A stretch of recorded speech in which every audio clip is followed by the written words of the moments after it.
नमस्कार साथियों, मैं अमित कुमार मौर्य और नर्सिंग एकेडमी के इस शानदार यूट्यूब प्लेटफॉर्म पर आप सभी का बहुत बहुत स्वागत अभिनंदन करता हूं। आज मैं अपने कैप्सूल सीरीज के लेक्चर नंबर 16 के साथ आप सभी के सामने मौजूद हूं और आज का मेरा टॉपिक है पॉइजनिंग। इस लेक्चर में हम पॉइजनिंग को इन डिटेल रिव्यू करते हुए चलेंगे, सारे पॉइंट्स इसके अंदर समझते हुए चलेंगे। ये पॉइजनिंग टॉपिक कभी कभी फार्माकोलॉजी सब्जेक्ट में और कभी कभी फाउंडेशन सब्जेक्ट के अंदर थ्योरेटिकल क्वेश्चन के रूप में एग्जाम के अंदर पूछ लिया जाता है। तो आइए इस टॉपिक को कवर करते हैं। पॉइजनिंग, पॉइजन क्या होता है इसको समझते हैं पहले। What is poison? Poison is any substance that when ingested, inhaled, absorbed और अप्लाइड। चार चीजें लिखी हुई है यहाँ पर, इनहेल्ड, एब्जॉर्ब्ड, अप्लाइड और इंजेस्टेड। अगर हमने उसे इंजेस्ट कर लिया है, उसे इनहेल कर लिया है, या उसे एब्जॉर्ब कर लिया है, या उसे अप्लाई कर लिया है स्किन के ऊपर, तो हमारी जो बॉडी है उसके रिलेटिव क्या इफेक्ट करेगी। स्मॉल अमाउंट ऑफ इंजरीज हो जाएंगी, बॉडी के अंदर केमिकल एक्शन होंगे जो हमारी बॉडी को इफेक्ट करेंगे। ये क्या होता है? टॉक्सिक सब्सटेंस होता है। What is toxic substance? Poison जो होता है वो हमारी बॉडी के लिए बहुत टॉक्सिक सब्सटेंस होता है। जैसे आपकी जिंदगी में भी काफी चीजें टॉक्सिक हो गई होंगी, ऐसे ही पॉइजन जो होता है हमारी जिंदगी में भी बहुत टॉक्सिक होता है, जो कि जब हम इंजेस्ट कर लेते हैं, इनहेल कर लेते हैं, एब्जॉर्ब कर लेते हैं और अप्लाई कर लेते हैं स्किन के ऊपर, तो ये क्या दिखाता है हमें? ये हमें अलग अलग केमिकल इफेक्ट हमारे ऊपर शो करते हैं। The branch of medicine that deals with the detection and treatment of poison is known as toxicology. देखिए, टॉक्सिकोलॉजी जो डिपार्टमेंट है उसके अंदर आप सभी टॉक्सिसिटी का इलाज करवा सकते हैं। तो आपकी जिंदगी में जितनी भी टॉक्सिसिटी है वो आप इसके अंदर इलाज जाके करवा सकते हैं। जो का पार्ट, तो अभी हमने टॉक्सिकोलॉजी के बारे में जाना कि ये ऐसी ब्रांच है जहां पर आप डील करेंगे detection, treatment of poison is known as toxicology. जहां पे डिटेक्ट करेंगे पॉइजन के बारे में और उसका ट्रीटमेंट हम देखेंगे, उसे हम क्या बोलते हैं? टॉक्सिकोलॉजी बोलते हैं। Poisoning represent the harmful effect on the human body of accidental और intentional exposure to toxic amount of any substance. Poisoning क्या होता है? Poisoning is harmful effect on human body. क्या होता है? पॉइजनिंग क्या होता है? ह्यूमन बॉडी के ऊपर हार्मफुल इफेक्ट्स होते हैं। और ये कैसे होते हैं? या तो अनजाने में या फिर जानबूझकर जो लोग पॉइजन का यूज करते हैं अपनी लाइफ को चेंज करने के लिए, उसमें थोड़ा सा एक्सपोजर लाने के लिए, थोड़ा सा एंटरटेनमेंट लाने के लिए जो लोग इसका यूज करते हैं, उसे हम क्या बोलते हैं? पॉइजनिंग बोलते हैं। उसके बाद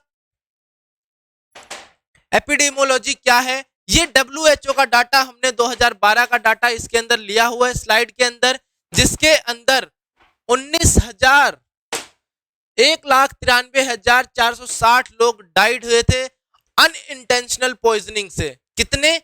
1,93,460 लोग अनइंटेंशनल पॉइजनिंग से डाई हुए हैं all around the world. 84% occurred in low middle income countries। 84%, इनमें से 84% केसेस कहां पे थे? लो एंड मिडल इनकम कंट्रीज के अंदर, जो कि अपनी इंडिया भी उस समय इसी के अंदर आती थी। और ये जो डाटा है वो पूरे WHO का डाटा है 2012 का। In the same year unintentional poisoning cause the loss of 10.7 million population a year healthy life disability adjusted life years. 10.7 million population को एक ईयर में अनइंटेंशनल पॉइजनिंग ने चेंज कर दिया था, लोगों को इतना हार्म किया था। उसके बाद acute pesticide poisoning is one of the most cause of intentional death worldwide। acute pesticide poisoning, जितने भी पेस्टिसाइड्स होते हैं उनको लोग इंजेस्ट कर लेते हैं, उनको यूज करते हैं अपनी जिंदगी को खत्म करने के लिए, चीजों को फिनिश करने के लिए। इंडिया के अंदर national crime bureau NCB of India क्या बताती है कि 2015 में कि 26,173 died of poisoning in the year 2015। कितने लोग डाई हुए थे 2015 में? 26,173 लोग। 26,173 people died due to poisoning in year 2015। उसके बाद अब टाइप ऑफ पॉइजनिंग समझिए क्या होता है। फर्स्ट है इंजेक्शन। इंजेक्शन का मतलब होता है कि पॉइजन को हमने इंजेस्ट कर लिया है, हमारी बॉडी के अंदर ट्रांसफर कर दिया है थ्रू माउथ, ठीक है। इनहेल, स्मेल के थ्रू, हमारा जो सेंसरी ऑर्गन है उसके थ्रू इनहेल कर लिया है तो उसे हम क्या बोलेंगे, inhalation. Injection and absorption, injection inject कर लिया है, इंजेक्ट थ्रू इंजेक्टेबल्स, इंजेक्टेबल्स के थ्रू इंजेक्ट कर लिया है, और एब्जॉर्प्शन किया है किसका, जब भी पॉइजन एब्जॉर्ब हो गया है हमारे स्किन के ऊपर से, स्किन के ऊपर से अगर एब्जॉर्प्शन हो रही है तो उसे हम क्या बोलेंगे, इंजेक्शन बोलेंगे, एब्जॉर्प्शन बोलेंगे। उसके बाद इफेक्ट कौन कौन से होते हैं, इफेक्ट बेटा ये इफेक्ट तीन तरीके से दिखाता है, लोकल, सिस्टमिक और बोथ। लोकल में जो लोकल एरियाज होते हैं, जैसे कि लोकल भी अब आप पढ़ेंगे, लोकल का मतलब जो अपर एरियाज होते हैं वो इफेक्ट होते हैं, सिस्टमिक का मतलब होता है जो इंटरनल ऑर्गन्स हैं वो भी इफेक्ट हो जाते हैं, और बोथ। अगर पॉइजन लो अमाउंट में लिया है तो लोकली इफेक्ट करेगा, मीडियम अमाउंट या पॉइजन लिए हुए टाइम हो चुका है तो वो सिस्टमिक में इफेक्ट करेगा, और अगर पॉइजन ज्यादा क्वांटिटी में बहुत समय से ले लिया गया है, उसका टाइमली ट्रीटमेंट नहीं हो पाया है, क्या नहीं हो पाया है, टाइमली ट्रीटमेंट नहीं हो पाया है, तो वो क्या होगा, वो बोथ दोनों को इफेक्ट करेगा, लोकल को भी और सिस्टमिक को भी। इट में ओकर इमीडिएटली और सेवरल आवर्स और even days after the exposure, यही चीज मैं बता रहा था कि कुछ आवर्स के बाद, कुछ डेज के बाद, और इवन कुछ ड्रग्स, कुछ पॉइजन ऐसे होते हैं जो कुछ डेज के बाद काम करते हैं। उसके बाद कोजेस क्या क्या होते हैं, कौन कौन से केमिकल, कौन कौन से ऐसे पॉइजन है जो पॉइजनिंग कोज करते हैं, केमिकल्स के अंदर आ जाएंगे हाउस होल्ड ब्लीच, केरोसिन, ये सारी चीजें भी इसके अंदर आती हैं। इंडस्ट्रियल के अंदर से जो मिथेनॉल, इथाइल ग्लाइकोड, साइनाइड, आर्सेनिक, ये सारी चीजें निकलती हैं वो भी इसके अंदर आती हैं। पेस्टिसाइड्स, ऑर्गेनोफॉस्फेट, ऑर्गेनोक्लोरीन्स, डीडीटी, ये सब भी पॉइजन है। डीडीटी, ऑर्गेनोफॉस्फेट्स, ऑर्गेनो मिनरल्स, ये सारी चीजें भी इसके अंदर आती हैं। कोई भी थेराप्यूटिक ड्रग है और उसका ओवरडोज कर लेते हैं तो वो भी पॉइजनिंग कोज कर देती है, जैसे paracetamol, iron tablet, nifedipine, phenobarbitone, ये सारी जो टैबलेट्स हैं, जितने भी एनसेड्स होते हैं, कौन से होते हैं, non steroidal anti inflammatory drugs होते हैं, अगर उनका हमने ओवरडोज कर लिया है तो वो भी इसके अंदर आ जाते हैं।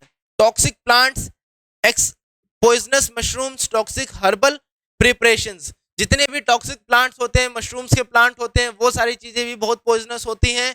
Bytes and sticks of venomous animals, venomous animals जो होते हैं उनकी जो बाइट और स्टिंग होती है, जैसे मधुमक्खी है, मॉस्किटो है, इनकी बाइट और स्टिंग्स भी हमें क्या कोज कर सकती है, पॉइजनिंग कोज कर सकती है। जैसे एग्जांपल स्नेक, स्कॉर्पियन, बीज, स्पाइडर, एक्वेटिक एनिमल्स एक्सेट्रा। उसके बाद सिम्टम क्या क्या होते हैं, अगर किसी को भी पॉइजनिंग हो गई है तो उसको क्या क्या सिम्टम्स दिखेंगे, सबसे पहले वॉमिटिंग दिखेगी, उसका जो जीआई फंक्शन है वो बिल्कुल लॉस हो जाएगा, क्या हो जाएगा, जीआई फंक्शन कंप्लीटली लॉस हो जाएगा। तो क्या होगा, वॉमिटिंग, डायरिया, एब्डोमिनल पेन, ये तीन चीज तो ऑब्वियसली नेसेसरी ही होंगी, जिसके अंदर वॉमिटिंग होगी पेशेंट को, डायरिया की कंडीशन आएगी और अपर एब्डोमिनल पेन होगा।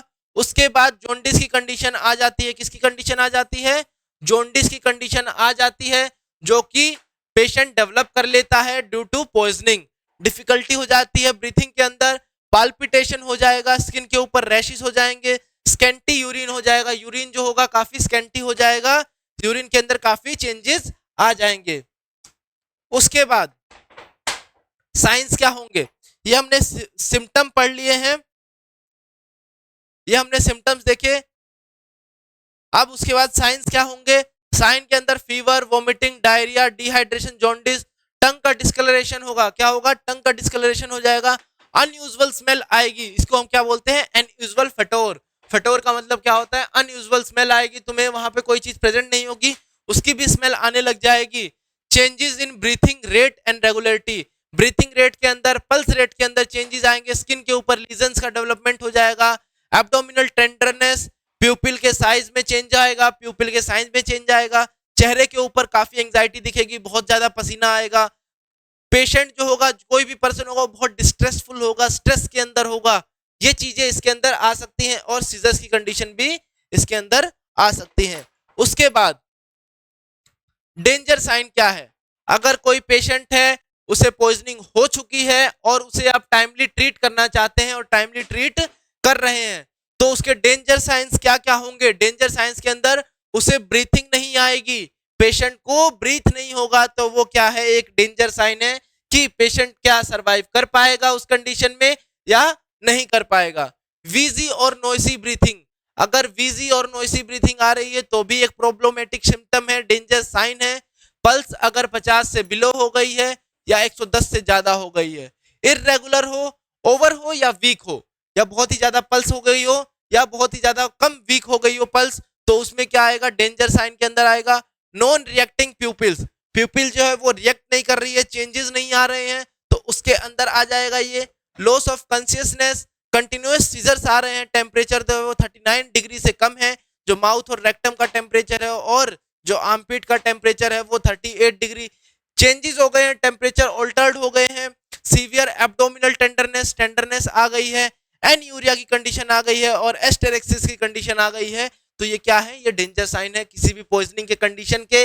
अगर ये साइंस में, इस साइंस में से भी कुछ साइंस अगर दिखने लग जाते हैं और वो पेशेंट अगर पॉइजनिंग का है, तो हम समझ सकते हैं कि वो पेशेंट जो है वो डेंजर की कंडीशन में आ गया है और चीजें अब हाथ से निकलने वाली हैं। उसके बाद इन्वेस्टिगेशन क्या क्या इसके अंदर करते हैं? टोटल ल्यूकोसाइट काउंट देखा जाता है, क्रिएटिन लेवल देखा जाएगा। क्या देखा जाएगा? क्रिएटिन लेवल देखा जाएगा और टीएलसी काउंट देखा जाएगा, टोटल ल्यूकोसाइट काउंट देखा जाएगा, हिमेटोक्रेट लेवल देखा जाएगा और erythrocyte ESR, erythrocyte sedimentation rate भी देखा जाएगा। इरेथ्रोसाइट